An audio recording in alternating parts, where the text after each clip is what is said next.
What's up, y'all? I'm Marcus, And I'm Kayla. and we are the father-daughter team of the Rembert Property Group here in the Chicagoland real estate market.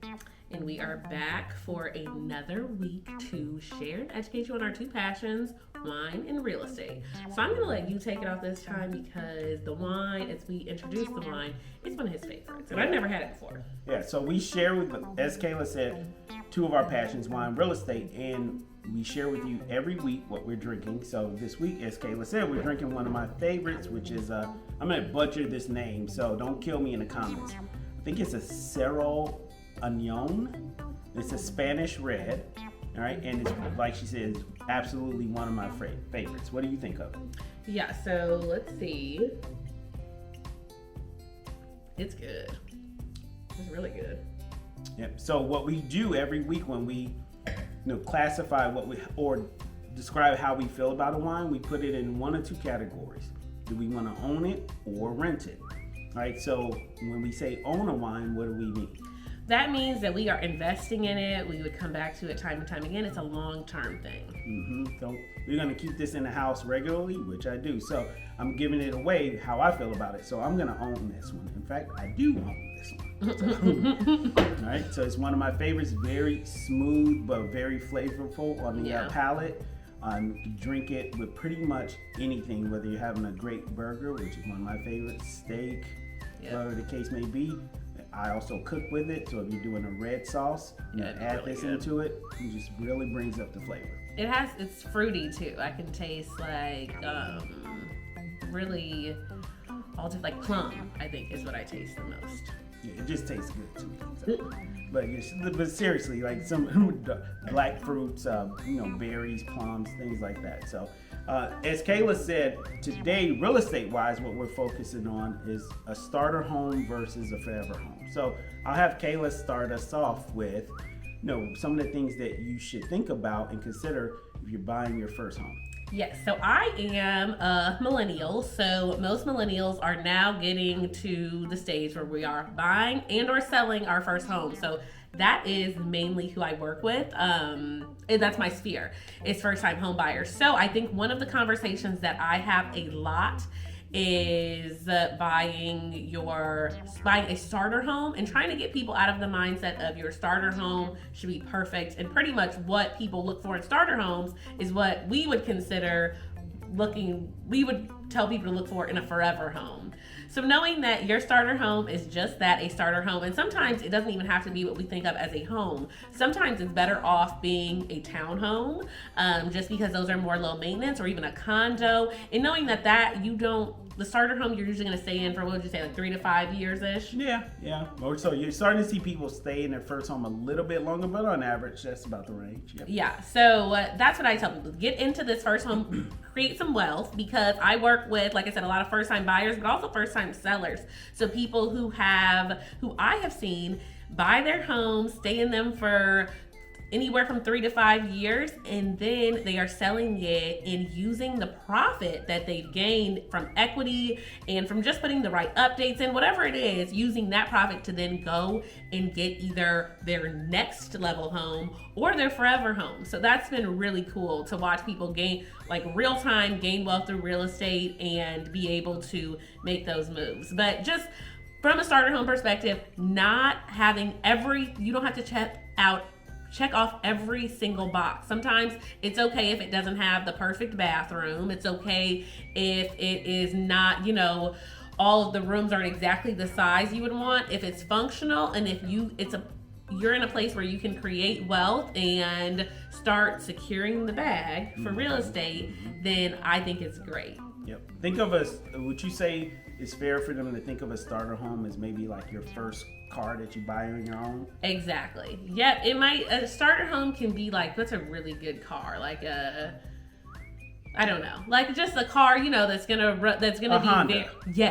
be very dependable, and that might not have as many things to go. So like I said, like for a townhome, you usually aren't gonna be, in charge of doing all the snow or doing some of the maintenance that you would in a standalone home or like a larger home, your forever home. So just something that's going to be very dependable, easy to maintain, and is going to eventually get you where you need to go. Yep. And now there's always exceptions to every rule. Sometimes if your first home, depending on what your profession is, what your budget is, you may have the opportunity to ball out on your first home.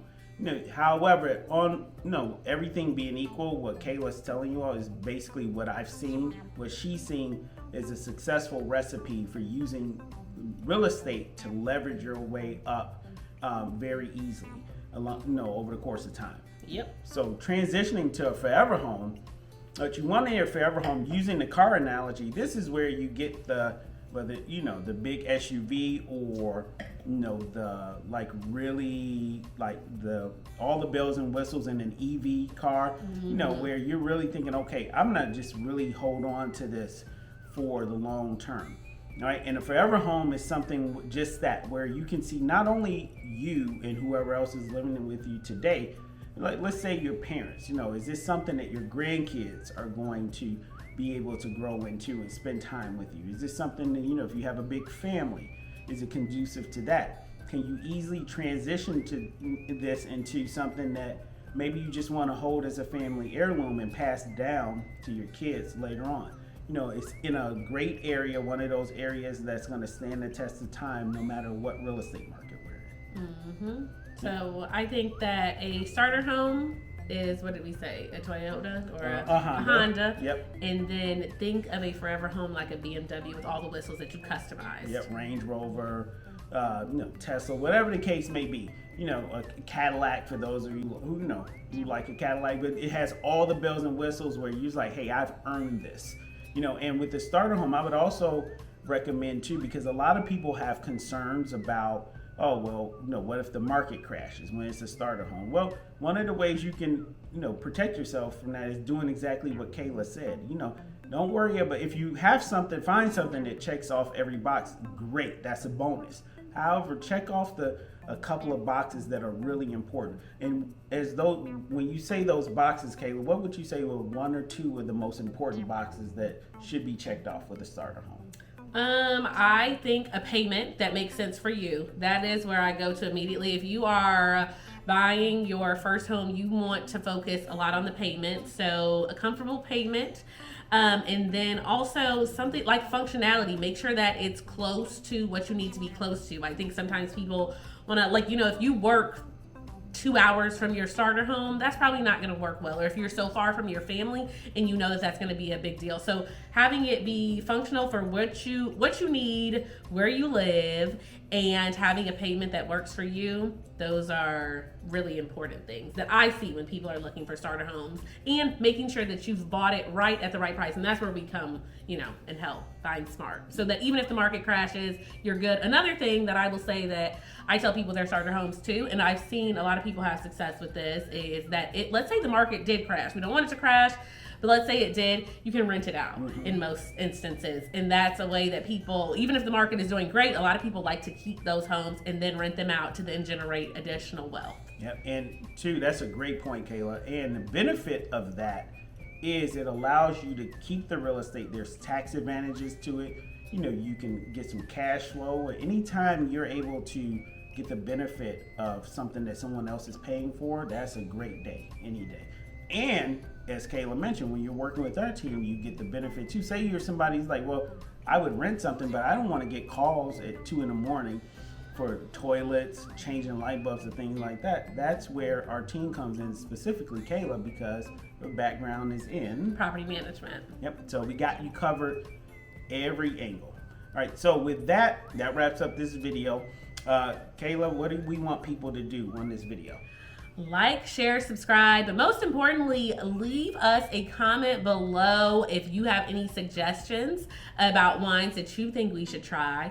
Also, if you have anything you want us to talk about in future videos. Yep, that's right. And if you have any real estate needs within or outside of the Chicagoland market, feel free to message us, contact us, because we can help you in this market, obviously, our team, and we have connections throughout the country and world, actually. So don't hesitate to contact us if we can be of any assistance to you. And with that, we're going to sign off with our saying when we say around here that life is a gift from God. Style is how you live it.